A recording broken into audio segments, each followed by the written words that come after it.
Leitura dramatizada, terceira temporada, e esse é o nosso programa de número 34. Então, gente, eu tô com um livro bem bacana aqui, né? Tá aqui, é do Ivan Jaffa, A Sobrancelha é o Bigode do Olho. Uma autobiografia inventada do Barão de Itararé. O Ivan, ele escreveu esse livro e dele surgiu a peça de teatro e também o longa-metragem, que por sinal eu assisti no último fim de semana lá no MAN, Museu de Arte Moderna. Gente, e é muito bacana esse livro. Eu vou fazer hoje uma leitura dramatizada diferente, né? Porque vamos lá. O leitor, eu costumo ler capítulos que eu já li dos livros que eu leio, mas eu vou fazer um pouquinho diferente hoje. Eu vou ler um capítulo inédito para vocês, porque eu ainda tô lendo esse livro, mas cara, eu tô amando, porque ele é todo em primeira pessoa e vale muito a pena. Por sinal, esse livro é muito engraçado também. A raiva canina é provocada pelo rabo. Sou um estudioso do assunto da guerra. Através dos séculos, desde que o mundo é mundo, espíritos ingênuos e generosos têm procurado inutilmente um meio de conseguir que, depois da paz, não venha a guerra. Duas teorias têm predominado: a do desarmamento total e a da paz armada. Segundo a teoria do desarmamento, o homem desarmado, afirmam os pacifistas, não poderá brigar. Mas está mais do que provado que os homens, quando querem brigar, se atracam até com unhas e dentes. Os submarinos provam que os seres humanos se odeiam até debaixo d'água. Em contrapartida, os que acreditam na paz armada acreditam que a paz venha pelo respeito às armas do inimigo. É uma teoria muito antiga, do tempo que Adão era cadete. Essa teoria acaba sempre numa formidável corrida armamentista. Depois que estão armados até os dentes, todos se esquecem que aquilo é para manter a paz e acabam engalfinhando-se de verdade. E a coisa fica feia. A ideia romana de paz armada para evitar a guerra não deu o menor resultado. Por que não se experimenta a guerra desarmada para ver se a paz chega? Afinal, guerra desarmada é só bate-boca. Talvez o melhor seja deixar a humanidade brigar à vontade. As guerras vão acabar derrotando todo mundo. Depois será possível gozar a paz pelo cansaço. Ou seria melhor um duelo entre os chefes beligerantes, uma vez que não é possível eliminar por completo as brigas entre os homens? O melhor seria reduzir ao mínimo as proporções do conflito. O duelo entre os chefes da nação pouparia as populações que querem viver em paz e às quais a guerra nada interessa. Se o chefe da nação se acovardar, podemos mandar o general. Um general, quando morre, é motivo de tristeza para a família dele, mas em compensação uma garantia de que vai morrer menos gente nas outras famílias. Lutei para convencer os amantes da paz de que o problema não é a guerra, mas a ameaça da guerra. A indústria de armas, como toda indústria, precisa de mercado para sobreviver. E a indústria de guerra só pode conquistar mercado de uma maneira como a guerra, com a ameaça da guerra. É no período de ameaça de guerra que os governos compram armas. A guerra, em si, é apenas uma queima de estoque. Nos comícios eu gritava: abaixo a ameaça da guerra! Abaixo a ameaça da guerra! Mas sou otimista. Não. Um mundo como esse, completamente maluco, cheio de contrastes imprevistos, repletos de episódios inacreditáveis, um mundo engraçado, enfim, que marcha direito para frente, mas de pernas para o ar. Este mundo não merece o castigo de ser destruído por uma guerra mundial. Se nosso orbe terráqueo a vida estivesse organizada, se os dias corressem em perfeita ordem e reinasse tranquilidade em todos os setores, nada teríamos a lamentar com a sua destruição, porque um mundo bem comportado, povoado por homens e mulheres sóbrios e virtuosos todo o tempo, deveria ser a coisa mais monótona e chata, e sua destruição seria até interessante só de sacanagem. Cedo me alistei na grande legião dos que acham que isso assim não pode continuar, mas fui arrastado a tantas desilusões que acabei meio desencantado. Só depois disso é que adquiri o conhecimento e a sabedoria necessários para compreender que talvez o certo nesse mundo é ele andar torto, e que é trabalho total inútil esse de tentar endireitar o que é torto pela própria natureza. Não.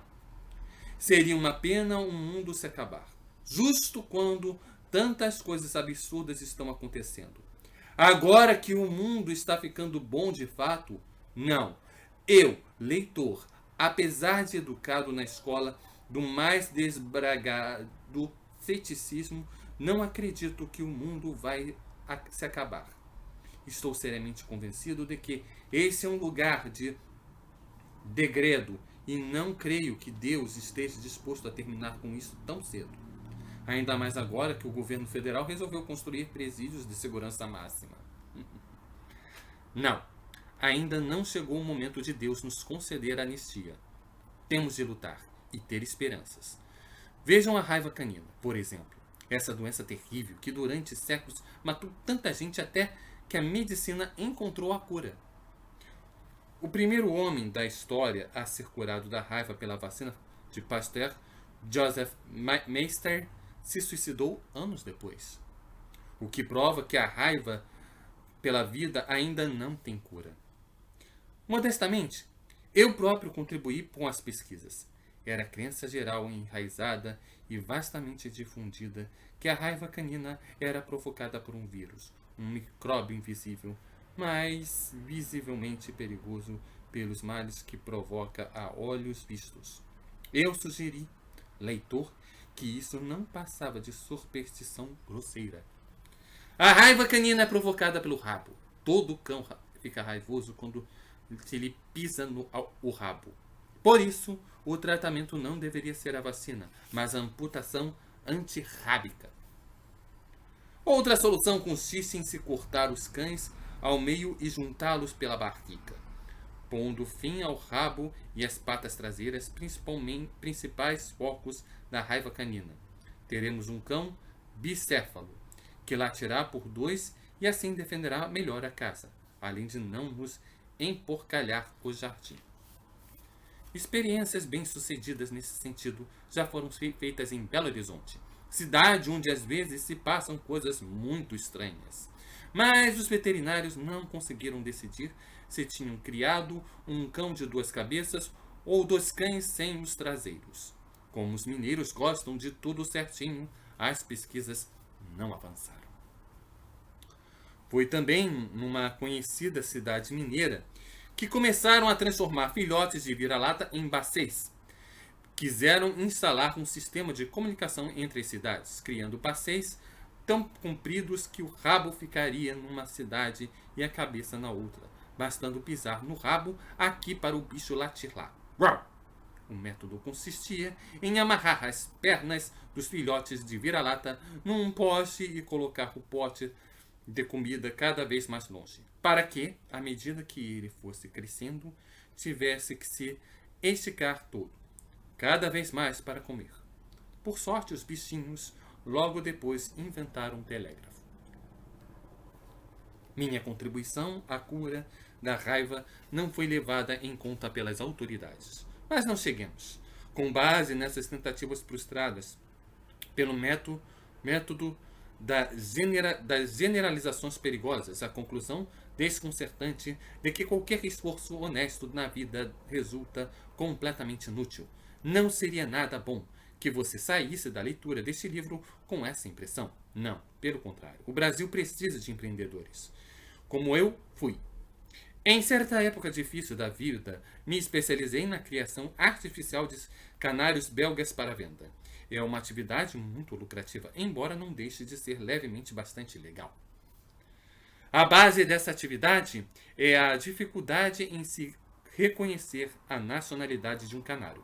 O verdadeiro canário, como o nome diz, deve-se necessariamente originário das Ilhas Canárias, mas há criadores que teimam em afirmar que há também canários da Bélgica, os famosos canários belgas. Ora, canário belga é um absurdo tão grande como o argentino da Califórnia ou um português da Romênia. Um canário da Bélgica seria um belgário. Os comerciantes inescrupulosos colocam nomes fraudulentos em seus produtos para valorizá-los. A batata inglesa vem de Itaboraí, a laranja da Bahia vem de Campo Grande. Isso cria uma confusão tão grande que chegou ao cúmulo de as cortinas de palha serem chamadas de persianas em Veneza e de venezianas na Pérsia. Assim, aproveitando que o comércio em torno dos canários não é muito claro, confesso que aproveitei a situação para realizar negócio embrulhados. A dificuldade é que criar canários de verdade para o comércio é difícil. Esses passarinhos morrem à toa. São muito delicados e exigem uma alimentação especial. Ora, com os meus conhecimentos veterinários, cheguei à conclusão de que canários são simplesmente pardais amarelos, assim como o pardal é um canário pardo. Recorrendo então aos milagres da química, para transformar um pardal num canário, basta dar um banho de ácido pícrico no pardal. Assim teremos um canário mais resistente e que come de tudo. Pode-se também, quimicamente, transformar um canário num pardal, mas isso seria uma bobagem sem tamanho. A lei me impediu de seguir adiante com as pesquisas sobre canários. Fiquei mais uma vez numa situação difícil. Eu sei que a pessoa feliz é aquela que não alimenta ambições e se contenta com o que tem. Mas o caso é que eu não tinha nada. O médico me receitou mudanças diárias e a única coisa que eu pude fazer foi pedir emprestado o ventilador do meu cunhado. A constante falta de dinheiro é o pagamento de quem pratica a honestidade extrema. Nunca me conformei com os discursos moralistas dos cínicos, com a exploração do trabalho alheio, com os que contribuem para o agravamento das desigualdades sociais, com os que desviam o dinheiro público e ainda se dizem caluniados. Procurei ser solidário com os de baixo e desmascarar a hipocrisia dos de cima. Já passei fome por causa disso. Na verdade, ainda nem almocei, mas a fome dá na barriga, a injustiça dá na alma. Minha arma contra a desonestidade e a hipocrisia foi a palavra. As palavras têm poder, mais do que qualquer arma de desmoralizar o falso, o autoritário, o hipócrita, o egoísta, o mistificador. A palavra tem um grande valor, não pode ser desperdiçada. Quem duvida disso nunca passou um telegrama. Meu amor à palavra é um tanto que me tornei um erudito no assunto. Fui cultuado por todos os brasileiros que sabem o valor da língua portuguesa, que lotavam as minhas conferências. Você pode acreditar, eu entendo do negócio. Negócio, por exemplo, é uma palavra de origem grega.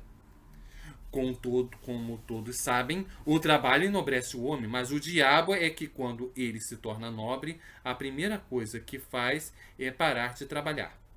Com os gregos não era diferente. Quando ficavam importantes, só queriam saber de ócio e compravam escravos. Mas como precisavam continuar a ganhar dinheiro, tinha de contra vontade se meter em transações comerciais, o que não deixava de dar trabalho. Essas transações comerciais ficaram conhecidas como negócios, que vem a ser negação do ócio.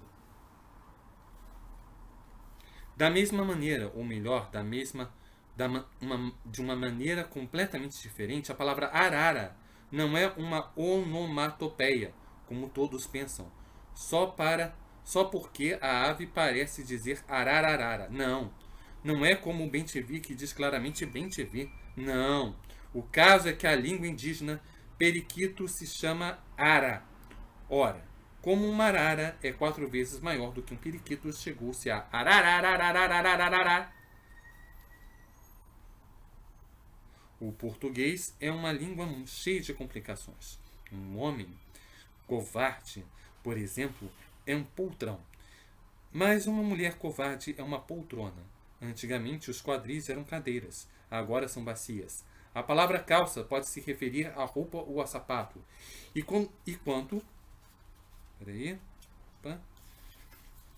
é roupa, é ao mesmo tempo singular na parte de cima e plural na parte de baixo. São idiosincrasias que deixam os estrangeiros confusos. Contrabandista não é quem não gosta de música. Cartas circulares são retângulos. A letra H é uma letra que não serve para nada, mas faz uma diferença danada. Hombridade sem H significa ir ao encontro ao outro com o ombro.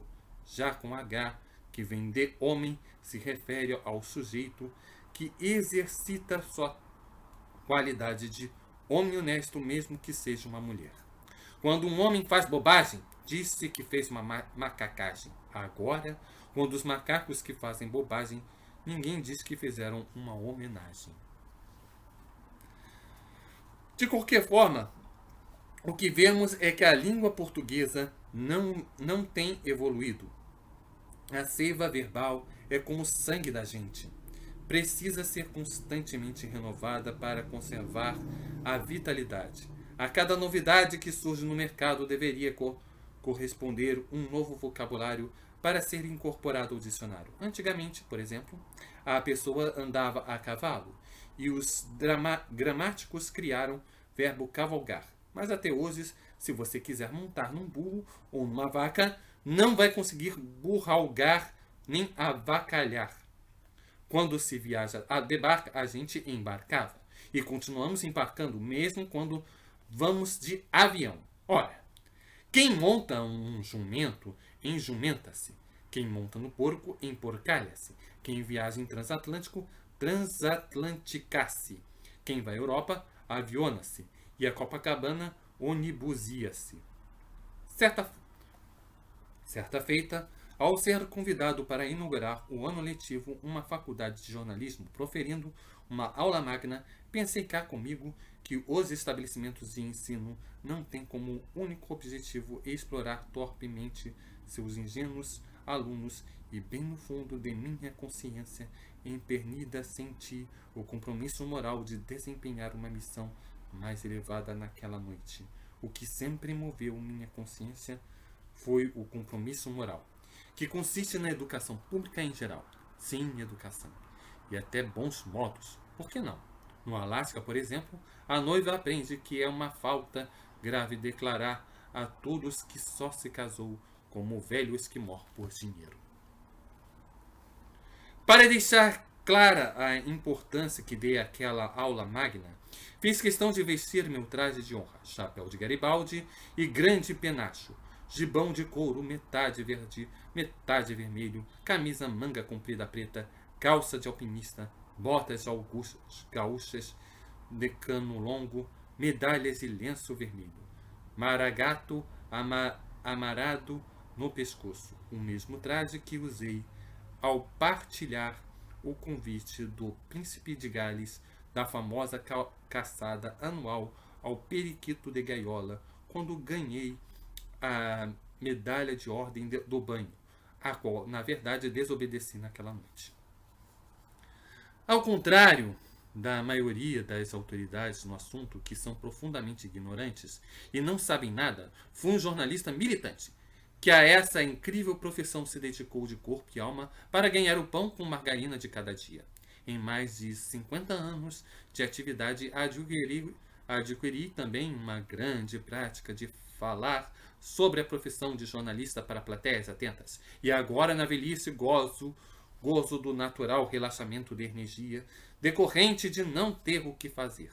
Minhas palestras eram um sucesso. Já falei durante 5 horas para uma plateia que sofria de insônia e ao final estavam curados.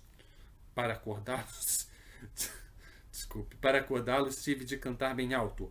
Desse mundo de egoísmo, todos vivem para si. Mas como te quero muito, só bebo para ti. Quem canta seus males espanta, diz o ditado do povo. Eu canto, dói minha garganta, meus males voltam de novo. Fiz inúmeras palestras de variados temas, até sobre saúde. Eu, que fui um médico renomado, que curei muitas crianças do vício de roer as unhas mostrando uma foto da Vênus de Milo, eu, defensor fanático do vegetarianismo até para os canibais. Vocês veem como é que é essa história, hein? Ai, ai. Sabia que no interior da África há uma tribo de canibais vegetarianos que só comem a planta dos pés e a batata da perna? Sabia? Eu que curei insônias terríveis com o método de contar carneirinhos até o dia clarear ou vendendo travesseiros de clorofórmio. Eu que evitei muitas lesões convencendo meus pacientes de que o esporte mais seguro é a corrida de cavalos. Eu que descobri que a fruta mais doce do Brasil é o abacate com açúcar. Eu, enfim, que criei um método de emagrecimento psicossomático, convencendo meus pacientes obesos a comprar roupas sempre acima de seu tamanho. Eu, leitor, sempre injustiçado, fui, afinal, impedido de ganhar o meu sustento exercendo a medicina por uma simples falta de diploma. Porém, continuei no ramo, observando o meu próprio estado de saúde. O corpo estraga com a idade, como todas as coisas, e mesmo que a existência não faça o menor sentido. Precisamos estar pelo menos funcionando, por isso eu sempre me cuidei. Por exemplo, para manter meu admirável equilíbrio psicossomático, graças ao qual passei a ser um paradigma de beleza física, impus-me um severo regime vegetomineral acompanhado de ginástica sueca e música de câmara. Também fui um desleixado. Como você, leitor, um médico me proibiu de beber as refeições, por exemplo, daí passei a fazer o mínimo de refeições por dia. Almoçava apenas uma pescadinha frita, meus amigos não gostavam de almoçar lá em casa, o que era uma economia. Hoje em dia, como bem, e para fazer digestão dou 15 voltas em torno da sala de jantar, caminhando de cabeça para baixo e os pés para cima, sustentando o corpo numa mão só, na outra meus óculos e sobre a planta dos pés esquerdo uma bandeja com uma garrafa de vinho e uma taça. Com isso consigo seguir fielmente as instruções das bulas e manter os frascos dos remédios bem fechados.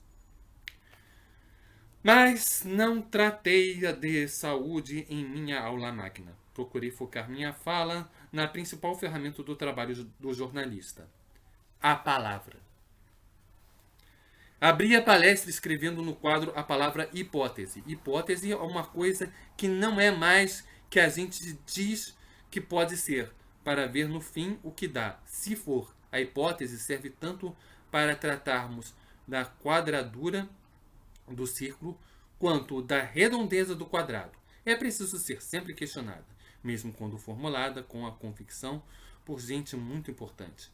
Dei como exemplo a famosa frase de Lavoisier: na natureza nada se cria, nada se perde, tudo se transforma. Isso não é verdade, não é uma hipótese, é uma bobagem. Como nada se cria? E os impostos? Nada se perde? Como não? E o ônibus? A loteria? O emprego? A vergonha na cara? A paciência? O próprio Lavoisier não perde a cabeça na guilhotina durante a Revolução Francesa? Será que Lavoisier nunca teve a carteira, caneta ou guarda-chuva? Depois de perdidas, essas coisas se transformam em quê? O jornalista não deve aceitar essa hipótese sem averiguar bem. Deve ser um defensor veemente da verdade. Quando o dono do jornal distribuir uma circular, por exemplo, não aceite que o papel seja quadrado nem retangular. Se ele insistir em entregar-lhe um papel ofício normal, tenha coragem de dizer que ele está redondamente enganado. Numa redação, cada jornalista é responsável por tudo que ninguém é responsável por nada. O jornalista esvazia a cabeça para que o dono do jornal enche a barriga. Dizem que Santos Dumont morreu de desgosto quando um avião sendo usado na guerra. Gutenberg teria o mesmo destino se visse para ver o que fizeram com a imprensa. Mas cabe aos jovens, como os futuros jornalistas, que estavam me assistindo e como eu fui, lutar por um ideal. A juventude. Fase da vida em que a vida se recusa a acreditar que um dia ficará tão cretino quanto os pais. Muito divertido esse livro, nossa. Mandar um abraço para o Ivan Jaffe, para o pessoal da dupla especializada. Também mandar um abraço para o ator Márcio Vito, para a Rose Abdala, minha parceira, que me convidou também para essa van premiere. Eu recomendo. A Sobrancelha é o Bigode do Olho, de Ivan Jaffe. E o Leitura Dramatizada vai ficando por aqui. Como sempre falo, dá um like aqui, se inscreve no canal e o mais importante, vacine-se. Um grande abraço a todos e tchau!